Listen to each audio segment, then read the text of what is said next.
कुछ सहा। तो आज जो मैं रिएक्शन देख रही हूँ, जो मैं ट्रेंड्स देख रही हूँ, तो वो निशाने इबरत से कम नहीं है। तो हम तमाम लोगों को, चाहे वो पॉलिटिकल लीडरशिप हो, चाहे वो किसी इदारे के ओहदेदारान हो, वो जुडिशरीज के ओहदेदारान हो, हम सबको ये सोचना चाहिए कि एक वक्त आएगा जब ये ओहदा नहीं रहेगा, और फिर एक वक्त आएगा जो हम नहीं रहेंगे। तो उसमें जो हमने अपना किरदार निभाया वो तारीख़ की शक्ल में हमेशा रहेगा, और अगर हमने अच्छा किया तो उसका फल, उसकी गुडविल आपकी आने वाली नस्लें माशाल्लाह इंजॉय करेंगी। और अगर आपने बुरा किया है तो आपकी आने वाली नस्लें आपको ओन नहीं करेंगी, वो छुपाएंगी आपके साथ अपना ताल्लुक़। तो आज का दिन मैं तो अगर अपने पॉलिटिकल एनालिसिस दूं या एक इंसान होने के नाते एनालिसिस दूं तो इबरत से कम नहीं है। लिहाजा जब अल्लाह आपको मौका दे तो कोशिश करनी चाहिए कि जो इख्तियारात हैं उनका नाजायज़ फ़ायदा ना उठाया जाए। आज अगर आप देखें कि कहाँ डॉक्टर शहबाज गिल की वो सिसकियाँ लेती हुई तस्वीर वायरल हो रही हैं, आज़म सवाती साहब का रोता हुआ चेहरा वायरल हो रहा है, उसके साथ अरशद शरीफ शहीद की, शहीदों की वारिस वालदा की चीखें, उनके छोटे छोटे यतीम बच्चों का की सिसकियाँ, उसके साथ एक मायूस चेहरा लोग दिखा रहे हैं कि व्हाट नेक्स्ट।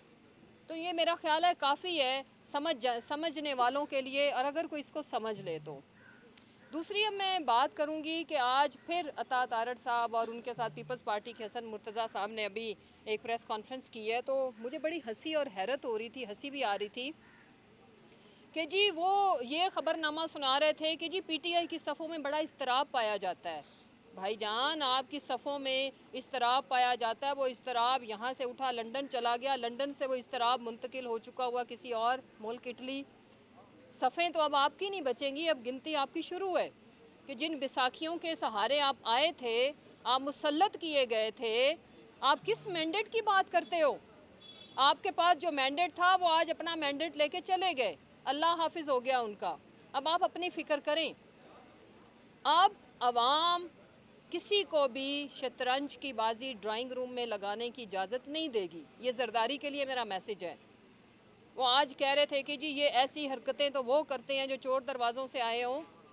मैं बताना चाहती हूँ, चोर दरवाज़ों का रास्ता हमेशा पीपल्स पार्टी ने इख्तियार किया। 100 मोहतरमा की शहादत को बेच डाला सस्ते दामों, जिसकी वजह से तमाम सूबों ने आपको रिजेक्ट कर दिया, ले दे के आपका कब्ज़ा सिंध के ऊपर बचा हुआ है, वो कब्ज़ा भी इंशाल्लाह जाने को है। अगर इतना ही आपको अवामी मैंडेट का आपको पता है कि आपके साथ है, तो आप बार बार सुप्रीम कोर्ट और हाई कोर्ट के थ्रू क्यों आप इलेक्शन को आगे करने की अपीलें डाल रहे होते हैं?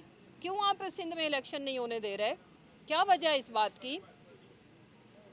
इंशाल्लाह अवाम जीत चुके हैं, पाकिस्तान जीत चुका है, जमहूरियत सही मायने में आएगी, ही इस मुल्क में राज करेगा, और अवाम की ताकत के साथ जो ताकत आईने पाकिस्तान इस मुल्क की जमहूर अपनी लीडरशिप को देगी, फिर इंशाल्लाह आप देखेंगे कि हकीकी आज़ादी जो हमारा ख्वाब है, rule of law, no one is above the law, आइन की बालादस्ती, आइन किसी कभी मोम की नाक तो कभी किसी घर की लौंडी नहीं बनने दिया जाएगा। और जब ये चीज़ें होगी, पॉलिटिकल स्टेबिलिटी होगी, जो कि सिर्फ़ और सिर्फ जल्द अज जल्द इलेक्शन में पिन्हा है, तो इकोनॉमिक स्टेबिलिटी तो इसी के साथ लिंक है। जब कब्ज़ा माफिया किसी की जागीर पे, किसी के बिजनेस पे कब्ज़ा नहीं करेगा, जब जो एब्सकॉन्डर हैं, जो कन्विक्टेड हैं, वो लोग बड़े बड़े ओहदों पे बराजमान नहीं होंगे, अकाउंटेबिलिटी फॉर ऑल होगी, तो इंशाल्लाह इस मुल्क में हर चीज़ ऊपर जाएगी। इसमें अवाम के लिए आज यौम निजात भी है, यौम तशक्कुर भी है, जीती अवाम है, जीतना भी अवाम नहीं है। ये सोचने वालों के लिए, समझने वालों के लिए काफ़ी है। इंशाल्लाह आगे हम तवक्को रखते हैं कि अल्लाह ताला ने आज जिनको इज़्ज़त नसीब की है, इतने बड़े मनसब के ऊपर अल्लाह लेके आया है, वो इस मनसब के साथ, इस ओहदे के साथ, इदारे के साथ, 22 करोड़ अवाम के साथ इंसाफ करेंगे। और ये ओहदा एक अमानत है अवाम की, इदारे की, और इसके जो भी आइनी तकाज़े हैं इंशाल्लाह वो उसको पूरा करेंगे। ये कौम की दुआएं भी हैं, बेस्ट विशेस भी हैं, और ये तवक्कुआत भी हैं, क्योंकि हमने बड़ा बुरा तजर्बा अभी सहा। अवाम के दुख, अवाम के ज़ख्म बहुत गहरे हैं। और अनमिट नकूश हैं हमारे दिलों के ऊपर, जहनों के ऊपर, हमारे आने वाली नस्लों के जहनों के ऊपर। इंशाल्लाह इदारा कोशिश करेगा कि ये जो प्रोफेशनल्स की टीम आई है, ये जिन कुछ शख्सियात ने नाकाबिले तलाफ़ी, मैं तो कहूँगी, नुकसान पहुँचाया, इंशाल्लाह वो उसका अजाला भी करेंगे और आवाम के ज़ख्मों के ऊपर मरहम रखेंगे। और हमारा, मैं इतला देती चलूँ, बिल्कुल असम्बलियाँ टूटेंगी और आपकी सफ़ों में तशवीश भी है और लोग राब्तों में भी हैं, क्योंकि ये कश्ती डूब चुकी है, इम्पोर्टेड हुकूमत ख़त्म हो चुकी है, सिस्कियाँ और आखिरी आहें ले रही है। अवाम उनके साथ जाएगी जो अवाम के असली मसाइल का हल जिन्होंने दे दिया है, और जिन्होंने भी अपनी अगली सियासत को बचाना है वो हमारे साथ राब्ते में। आप लोगों की इत्तला के लिए अर्ज़ है, आपके साथ तो कोई अब चलने को तैयार नहीं है। इंशाल्लाह आप देखेंगे कि असम्बलियाँ तोड़ी जाएंगी और अगर नौबत आई रिज़ाइन करने की तो कोई पीछे नहीं हटेगा। हमारे तो रेजिग्नेशन आना शुरू भी हो गए हैं। Thank you very much. Madam ये बताइएगा, अभी आपने कहा कि अब हकीकी जमहूरियत आएगी, तो इससे पहले क्या था?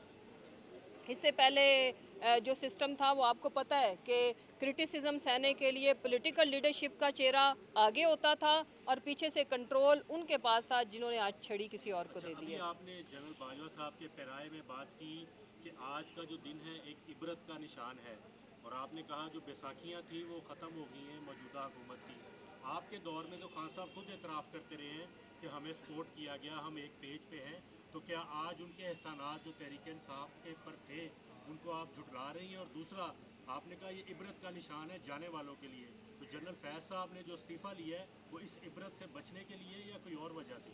मैं उनकी तो तर्जुमान नहीं हूँ, लेकिन सियासी तौर पर मैं ये बताऊँ कि पाकिस्तान के अंदर पिछले 8 माह में जो टॉर्चर सेल की शक्ल दे दी गई थी पाकिस्तान को, पाकिस्तान के अंदर बेसिक ह्यूमन राइट्स की वायलेशन की हदें पार की गई और ऐसे ममालिक से भी वर्स सिचुएशन क्रिएट की गई जहाँ पे जंगें हैं।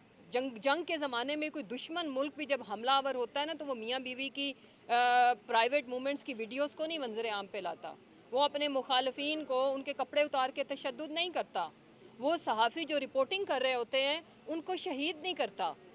और फिर इस मुल्क के एक्स प्राइम मिनिस्टर, सबसे पॉपुलर लीडर को सीधी गोलियां नहीं मारी जाती। लिहाजा अगर ये सब कुछ हुआ तो इसका कोई तो जिम्मेदार नहीं था। और वैसे तो हर चीज़ का क्रेडिट लेने के लिए सबसे पहले मैसेज आ जाता है, और फिर कोई छोटी सी बात करने पे, नाम लेने के ऊपर भी जो कुछ यहाँ पे रिएक्शंस प्रैक्टिकली दिखाए गए, पाकिस्तानी कौम ना ये डिज़र्व करती थी, ना पॉलिटिकल लीडरशिप डिज़र्व करती थी, और ना सहाफ़ी कम्युनिटी ये डिज़र्व करती थी। बहरहाल ये किसी के ऑर्डर्स पे तो हो रहा था, वो कौन था ये कहानी खुल के सामने आ चुकी है। Thank you very much. एक सवाल बता दीजिएगा, 16 डेज ऑफ एक्टिविज्म चल रहे हैं जेंडर बेस्ड वायलेंस पर। पंजाब हुकूमत का एक वाहिद इदारा है पंजाब कमीशन बराए हुकूक ख़वातीन, पिछले 2 साल से चेयरपर्सन नहीं है। अमेंडमेंट हो चुकी है, असम्बली से कानून पास हो चुका है, चेयरपर्सन क्यों नहीं लगाते? और जितनी जो रिपोर्ट आई है सामने, जितनी शिकायत आई हैं, वो क्यों नहीं ऑपरेशनल वैसे होती? लोगों को क्यों नहीं इमदाद दी जाती? देखें, हमने पूरी कोशिश की है, बल्कि हमारे दौरे इक़्तिदार में विमेन राइट्स के ऊपर जितनी लेजिस्लेशन हुई है, जो कुछ हुआ वो आप सबके सामने है। वो बेसिकली कंट्रोवर्सी का शिकार हुआ, कोर्ट्स में कुछ लोग चले गए। अब तो चूँकि अब आज इंशाल्लाह कपल ऑफ डेज़ में हमारी असम्बलियाँ डिज़ोल्व हो जाएंगी। आपकी बात से मैं एग्री करती हूँ, जो कमियाँ कोताहियाँ रह गई हैं, इंशाल्लाह जब हम आगे मैंडेट लेके आएंगे तो विमेन राइट्स के ऊपर अभी मज़ीद बहुत कुछ करने की ज़रूरत है। और मैं ये बताऊँ कि more than half of population हमारी ख़वातीन पे मुश्तमिल है, और जब उनको बेसिक उनकी चीज़ें ही सिक्योरिटी प्रोवाइड करना, हरासमेंट से बचाने के लिए लॉज तो मौजूद हैं, उस लेवल पे एग्जीक्यूशन, मैं आपसे एग्री करती हूँ, नहीं हुई, उसको इंश्योर करना ही आपकी इकॉनमी को, आपके माशरे को बेहतर कर सकता है। असम्बलियाँ सेम डे में तहलील करने का प्लान है या कुछ थोड़ा गैप रखें?